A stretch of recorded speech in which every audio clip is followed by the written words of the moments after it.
Salam alaikum. Donc, maintenant on va faire la deuxième partie du chapitre du nombrement. On va commencer par le produit cartésien de deux ensembles. Donc, on a deux ensembles finis, E et F. On appelle le produit cartésien de E et F, et on le note E croix F, l'ensemble formé par des couples XY, tel que X c'est un élément de E et Y c'est un élément de F.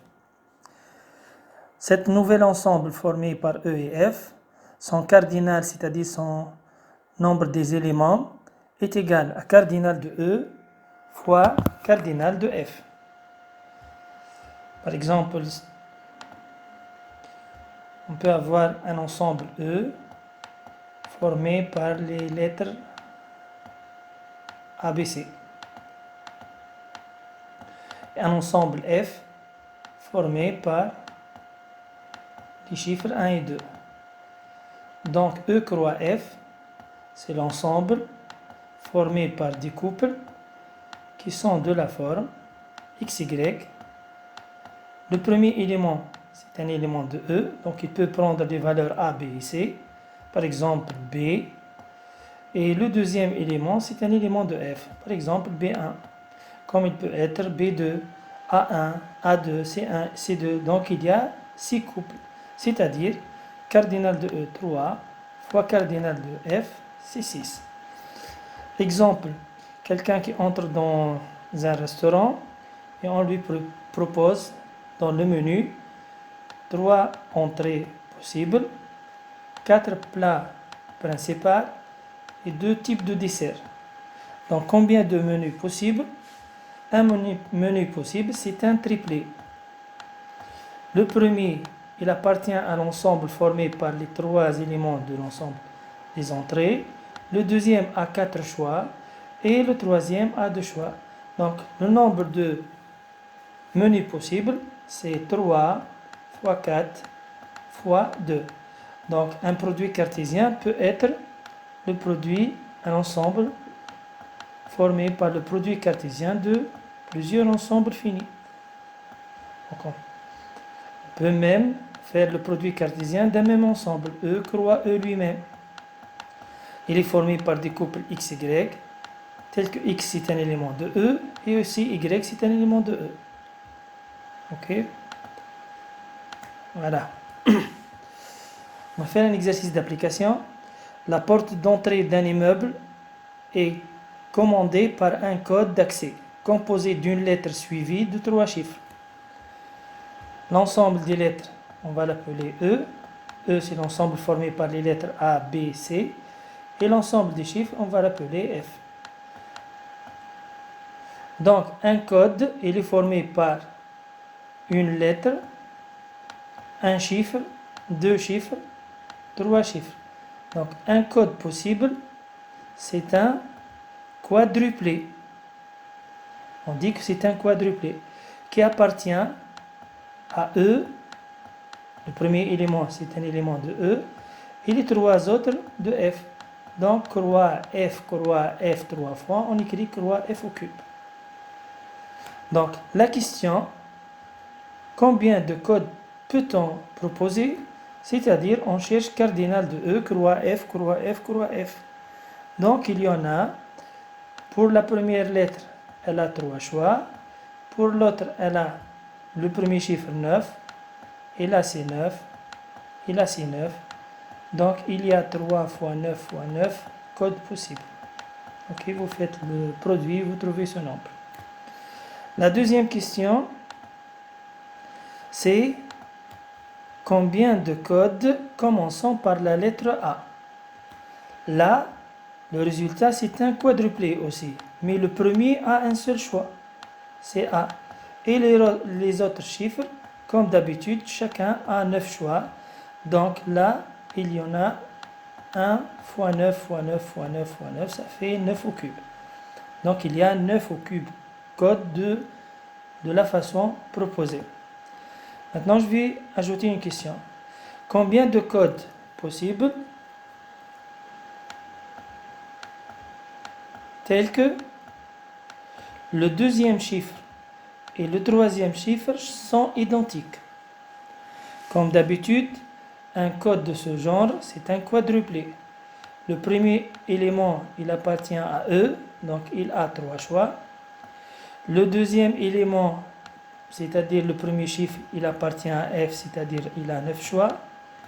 Le deuxième chiffre, il a 9 choix. Mais le dernier chiffre, il doit être identique au précédent, donc il a un seul choix. Donc, il y a 3 fois 81 codes possibles tels que les deux derniers chiffres sont identiques. Voilà, on va passer à autre chose. Donc, soit E un ensemble fini, non vide de cardinal n. Et P c'est un entier naturel tel que P inférieur ou égal à n et supérieur ou égal à 1. On appelle arrangement de P éléments de E. Donc, on a un ensemble qui a P éléments. On appelle arrangement de P éléments tout P uplet d'éléments distincts de E. Je vais considérer un ensemble, un groupe d'élèves A, B, C, D, E. Ce sont les premières lettres de leur nom. Donc, un groupe, ça c'est E. Bon, je vais choisir ça c'est F, peut-être Faisal.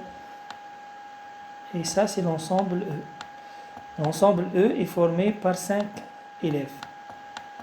Donc, un arrangement, je vais choisir P, 3. Un arrangement de 3 éléments de E, c'est tout quoi? Triplé, c'est-à-dire c'est tout triplé qui sont d'éléments de E. Donc, chaque élément c'est un élément de E, mais à condition que les éléments sont 2 à 2 distincts. Ok, donc on veut savoir combien d'arrangements possibles on peut former. Tout d'abord, le nombre d'arrangements de P éléments de E est noté APN. On lit ANP. Donc le nombre d'arrangements dans l'exemple que je viens d'énoncer, le nombre d'arrangements de 3 éléments de E, il est noté A, 3, 5. À quoi est égal ce nombre? C'est le nombre de triplés qu'on peut former tel que les éléments de ce triplé sont 2 à 2 distincts. Donc le premier élément, il appartient à E, ça peut être n'importe qui, donc il a 5 choix.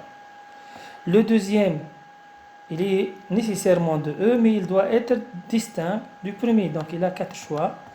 Et le dernier, bien sûr, 3 choix. Donc ce nombre se lie à 5, 3, c'est le nombre d'arrangements de 3 éléments d'un ensemble à 5 éléments. Ok, on continue. Donc on dit que ce nombre, on le note à indice n à la puissance p, on lit ANP. Ce nombre, il est égal à n fois n moins 1 fois n moins p plus 1. On va voir à l'aide des exemples pourquoi on a ce résultat. On revient à l'exemple d'arrangement de 3 personnes parmi 5 personnes. On a dit que le premier a 5 choix, le deuxième 4 et 3. Donc, comme vous voyez, ce nombre, on commence par n fois le nombre précédent, fois jusqu'à un nombre. On va voir, on s'arrête où. Bien. On peut voir autre chose. Que ce nombre, je peux l'écrire de la façon suivante.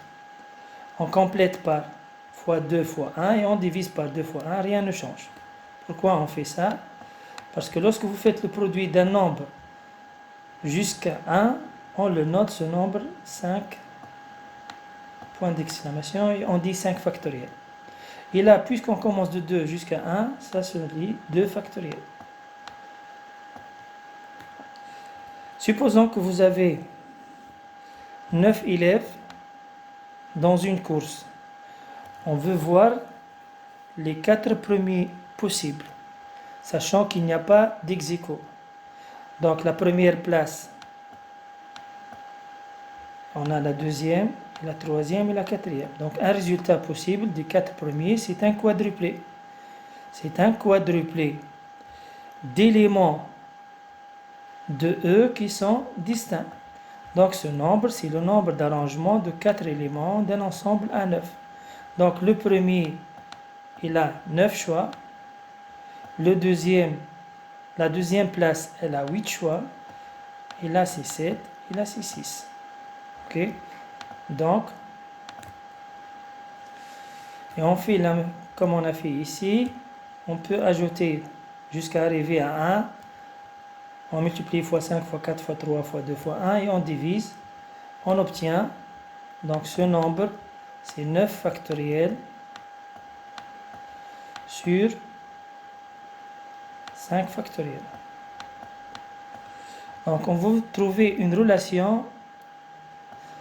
Comment trouver ce nombre à partir de ces deux chiffres?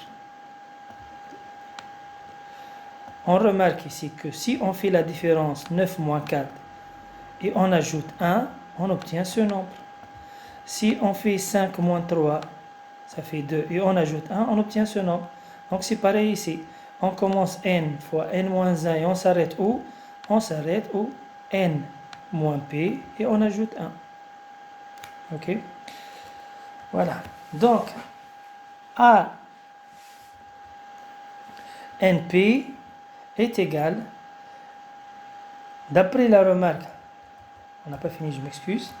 Ici, on a dit que c'est égal à 5 factoriel sur combien? Sur 2 factoriels. Ce nombre de factoriels, il est obtenu en faisant la différence 5 moins 3, c'est-à-dire 5 moins 3 factoriel. Et c'est pareil ici, ce nombre 5, il est obtenu en faisant 9 moins 4. Donc on peut énoncer la formule. Donc ce nombre A, np, il a deux formules. C'est égal à n fois n moins 1 jusqu'à n moins p plus 1. Et c'est égal à aussi à n factoriel sur n moins p factoriel. Cas particulier si p égale à 1, le nombre d'arrangements d'un élément parmi un ensemble qui contient n éléments, si on applique la définition, c'est n factoriel sur quoi? Sur n moins 1 factoriel. Mais on peut développer n factoriel. N factoriel, c'est égal à combien n factoriel? C'est n fois n moins 1 fois n moins 2. Ce nombre qui suit, ce n'est autre que n moins 1 factoriel. Sur combien? Sur n moins 1 factoriel. Donc le n moins 1 factoriel se simplifie et on obtient que c'est égal à n. Cas particulier suivant. A n moins 1, comme d'habitude, c'est n factoriel sur la différence factorielle. Or, si je fais n moins 1, j'obtiens 1.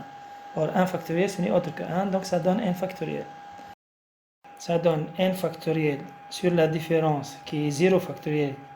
Et 0 factoriel par convention, c'est égal à 1. Donc, ça fait n factoriel. Donc, le n factoriel, c'est le nombre d'arrangements de n éléments parmi n. C'est-à-dire, si vous avez un ensemble qui contient, comme l'exemple précédent de 5 élèves, A, B, C, D et F. Supposons que ces 5 garçons sont dans une course. On veut savoir la liste des 5 premiers possibles dans une course. Donc, la première place a 5 possibilités. La deuxième, 4 choix. La troisième, 3. 2 fois 1. Donc, ça fait 5 fois 4 fois 3. Ça fait 5 factoriel. OK. Une autre définition. On va passer maintenant au nombre de permutations d'un ensemble. Ou c'est quoi permutation de n éléments d'un ensemble E. Donc, comme d'habitude, E c'est un ensemble fini. Le cardinal L. On appelle permutation de n éléments de E tout n uplé d'éléments distincts de E.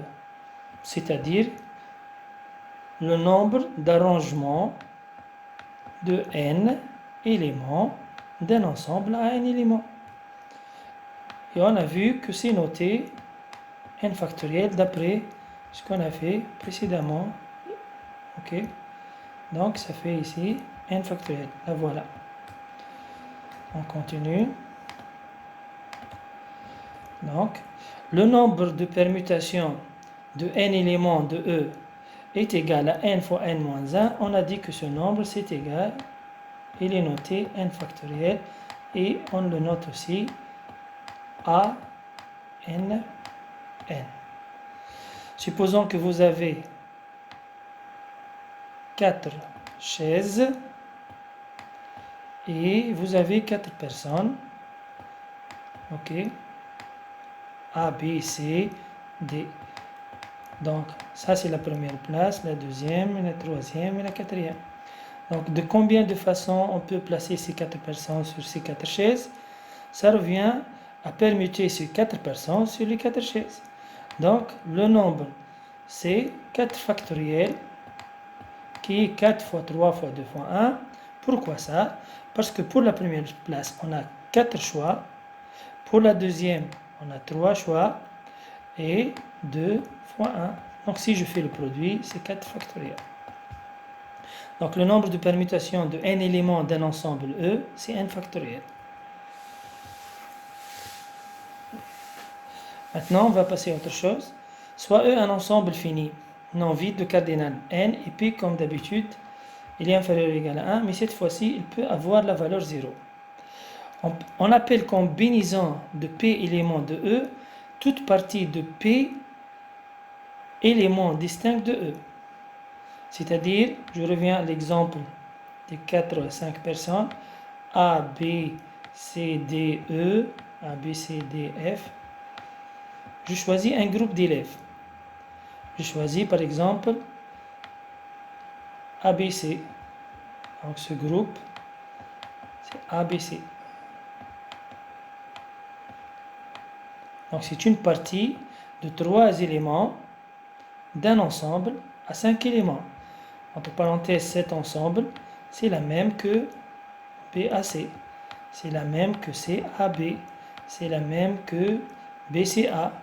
Donc, il y a une différence mathématique entre l'écriture A, B, C et cette écriture. Je m'excuse là.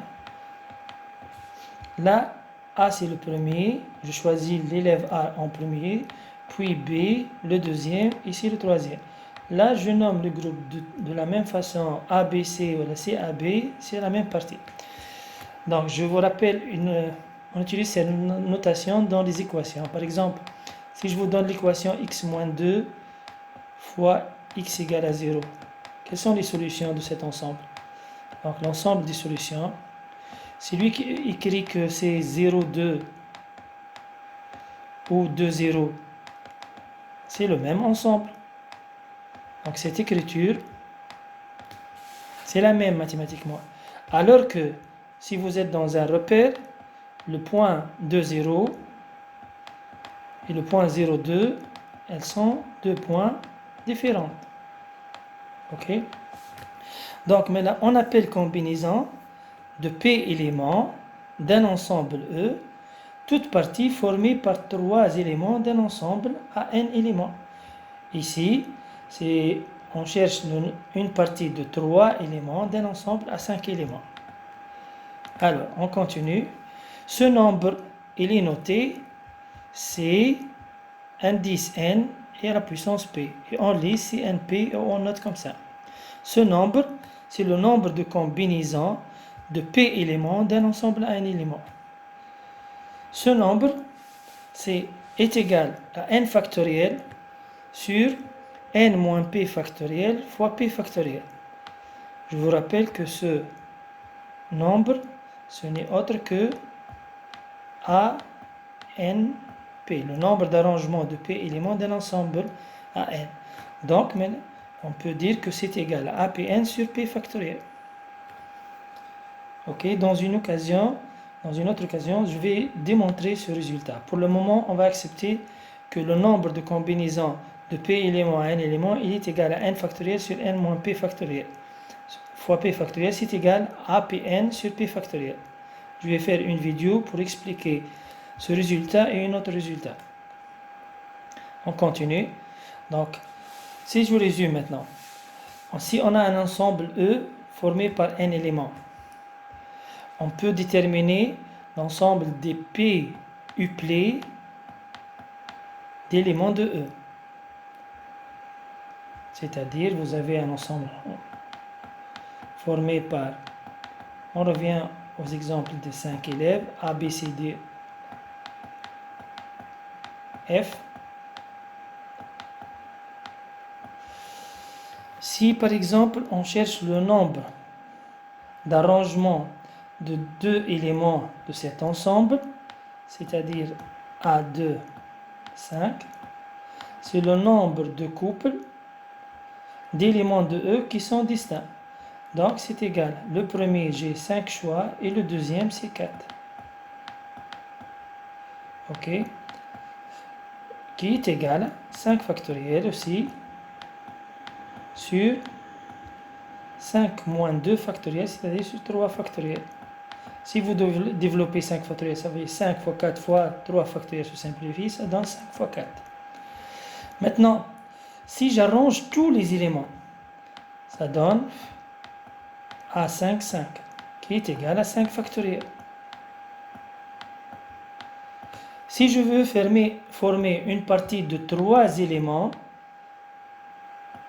de cet ensemble, ça revient à déterminer le nombre de combinaisons de 3 éléments d'un ensemble à 5 éléments, qui est égal à 5 factoriel sur 5 moins 3 factoriel, c'est-à-dire 2 factoriel fois 3 factoriel. OK.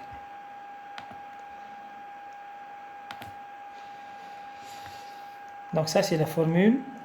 Cas particulier, nombre de parties de un élément dans un ensemble à n. C'est évident que c'est n. Si vous avez un ensemble formé par 5 élèves, combien de parties de un élève vous pouvez former? 5. Le nombre de parties de n éléments d'un ensemble à n éléments. Si vous avez un ensemble fait à 5 éléments et on veut former une partie de cet ensemble formé de 5, il y en a une seule partie. Donc si vous appliquez la formule, ça fait n factoriel sur la différence factorielle sur n factoriel. Alors je vous rappelle que 0 factoriel c'est 1, donc ça fait 1. Maintenant, c'est n moins 1, c'est égal à n factoriel sur la différence factorielle qui est égale à 1 sur n moins 1 factoriel. Or, n factoriel, si je développe, ça fait n fois n moins 1 fois n moins 2, qui n'est autre que n moins 1 factoriel, qui se simplifie avec sur n moins 1 factoriel, et se simplifie, je trouve donc c'est égal à n. Maintenant, on va passer à une application. Un anagramme du mot ABC. Mathématiquement, un anagramme, c'est en permettant les lettres pour obtenir un autre mot qui a un sens ou n'a pas de sens, ça ne nous dérange pas. Donc, supposons qu'on a ce mot ABC. Combien de mots possibles peut-on former en utilisant ces 3 lettres? Donc, on peut commencer par A, B et C. On peut commencer par A et permuter B et C. On peut commencer par B et mettre A et C puis permuter. On peut commencer par C et mettre B et A et puis permuter. Vous voyez, lorsqu'on commence par A, on a 2 mots, et pour B aussi, pour C aussi. Donc on a 6. Ça c'est pour 3 chiffres. On a pu détailler, mais ici on a 8. Qu'est-ce qu'on va faire? On va trouver une méthode générale. On va dire qu'un mot possible, c'est un triplet. Il y a la première lettre, la deuxième et la troisième. La première lettre, elle a 3 choix entre A, B, C. Une fois que A ou la B est utilisé, le deuxième a 2 choix et le troisième un seul choix. Donc le nombre d'anagrammes possibles en utilisant les lettres A, B, C, c'est 3 factoriel. C'est-à-dire le nombre de permutations possibles de 3 éléments dans 3 places. Maintenant, on va utiliser les lettres M, E, R, F. Donc, si on commence par M, on peut mettre comme ça. Si M et E sont les 2 premières lettres, on permute R et F. On obtient ces mots. Si M et R sont les 2 premières lettres, on permute E et F. Ici, M est la première et F, donc on obtient ces mots. Et on refait ce raisonnement pour si E et F sont les deux premières lettres, et ainsi de suite. Ici, F est la première lettre, ici, R est la première lettre. Donc, on remarque qu'on a ici 8, 8, plutôt 6. 6 fois 4, ça fait 24. Donc, on ne va pas à chaque fois détailler de la façon. Donc, on peut faire le même raisonnement comme on a fait pour ABC. Donc, un mot possible en utilisant les lettres M, E, F, R, c'est un quadruplé tel que la première lettre a 4 choix, la deuxième 3, 2, 1, et bien sûr, ça fait 4 fois 3 fois 2 fois 1, c'est 4 factoriel, qui n'est autre le nombre de permutations de 4 éléments dans 4 places. Donc, il y a 24 anagrammes possibles qui est 4 factoriel. Donc, dans les deux premiers exemples, on a choisi 3 lettres distinctes, puis 4 lettres distinctes. Cette fois-ci, on va utiliser la lettre A deux fois. On peut obtenir ABA, AAB, BAA, donc combien de mots possibles. Donc, j'ai distingué les deux A avec deux couleurs différentes. Donc, ABA, on permute les deux lettres. Si B est la première, on refait le même raisonnement. On trouve 6. Mais si on oublie les couleurs, ce mot c'est quoi? C'est ABA. Ok? Qui est lui-même ce mot. Donc il est compté deux fois. Ce mot qui est AAB et ce mot. Donc il est compté deux fois dans les 6. Donc chaque mot qui existe ici, elle est comptée deux fois. Donc on fait 6. À la SS, les 3 lettres sont distinctes. Or 6, ce n'est autre que 3 factoriel. C'est le nombre de permutations de 3 lettres dans 3 places. Et on divise par 2 parce qu'on a la lettre A deux fois. Ça donne chaque mot est compté deux fois dans les 3 factoriels. Donc il y a 3 factoriels sur 2. Il y a 3 mots qui sont ABA, BAAA et AAB. Maintenant, supposons qu'on a une lettre qui se répète 3 fois.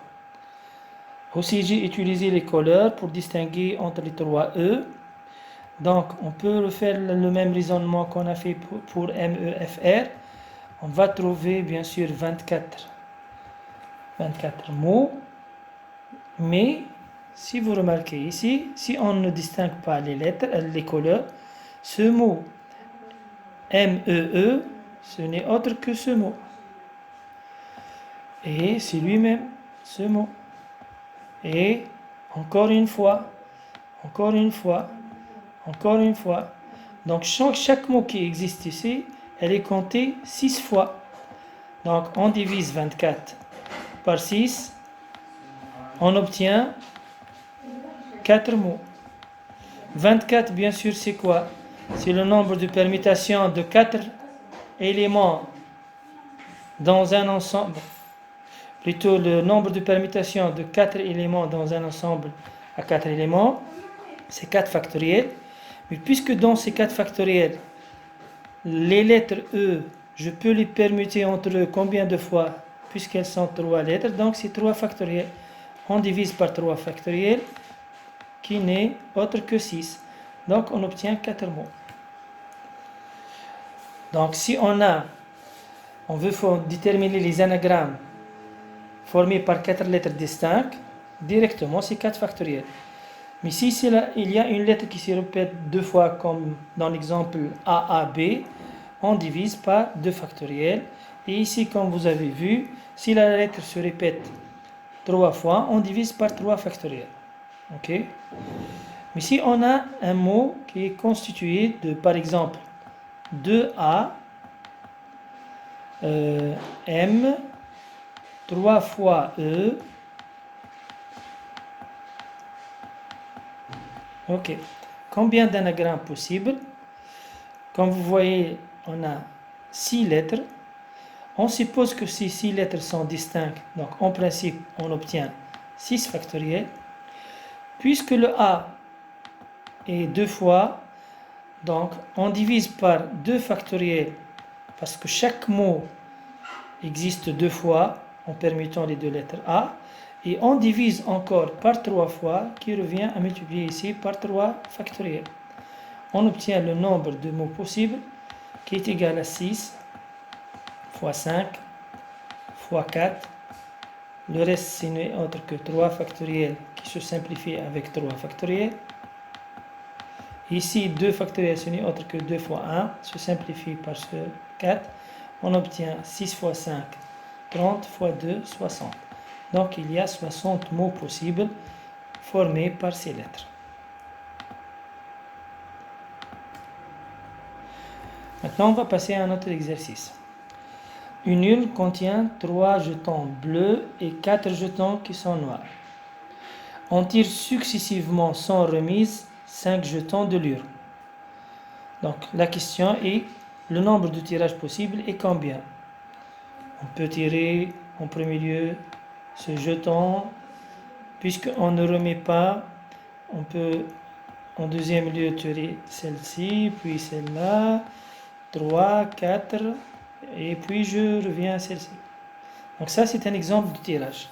Donc on veut savoir combien de tirages possibles on peut obtenir. Donc un tirage possible, ce n'est autre qu'un quintuplé. Ça, c'est le résultat du premier tirage, le deuxième, le troisième, le quatrième, le cinquième. Ok. Donc un tirage possible, c'est un quintuplé d'éléments qui sont distincts. Pourquoi ils sont distincts? Parce qu'ils sont remises. On ne remet pas le jeton. Donc j'en suis sûr que le deuxième jeton, il est différent du premier. Donc on se ramène ici à un arrangement de 5 éléments parmi 7 éléments.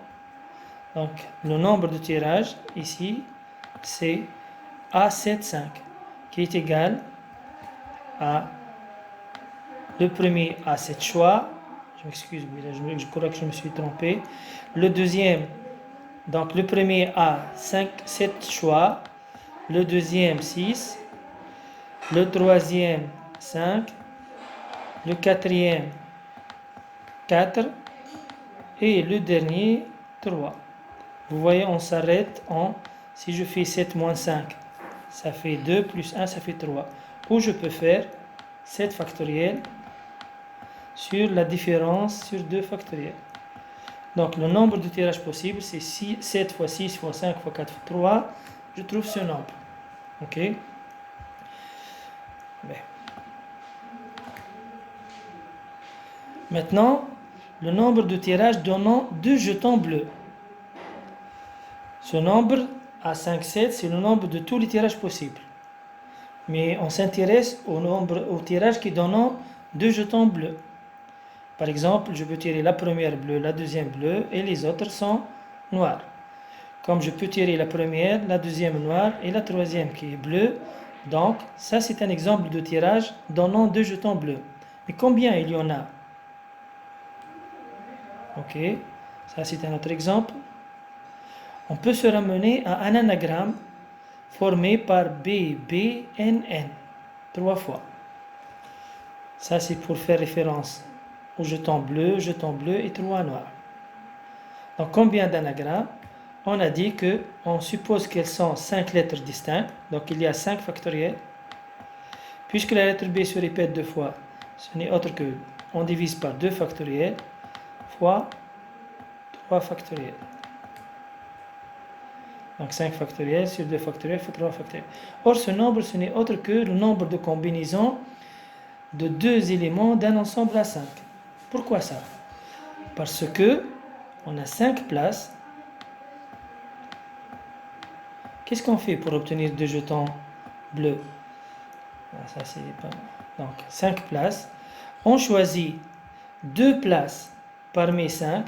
Par exemple, la deuxième place et la quatrième place. Elles sont bleues.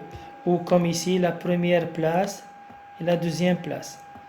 Vous voyez que si je dis la deuxième place et la première place, est-ce que le résultat change? C'est le même résultat. Si je vous dis les 2 jetons bleus sont en première place et troisième, ou troisième et en première place, c'est la même chose. Donc on est en train de faire quoi? On est en train de choisir une partie de 2 éléments d'un ensemble à 5 éléments. Donc le nombre de tirages possibles donnant 2 jetons, c'est 2, 5. Et maintenant, si je vous pose la question, quel est le nombre de tirages possibles donnant, au lieu de 2, 3 jetons bleus? Donc, c'est le nombre de combinaisons de 3 éléments parmi 5. Ce n'est autre que 5 factoriel sur 3 factoriel fois la différence 2 factoriel. Si vous faites le calcul, vous allez trouver que c'est 10. Voilà, monsieur. Merci et au revoir.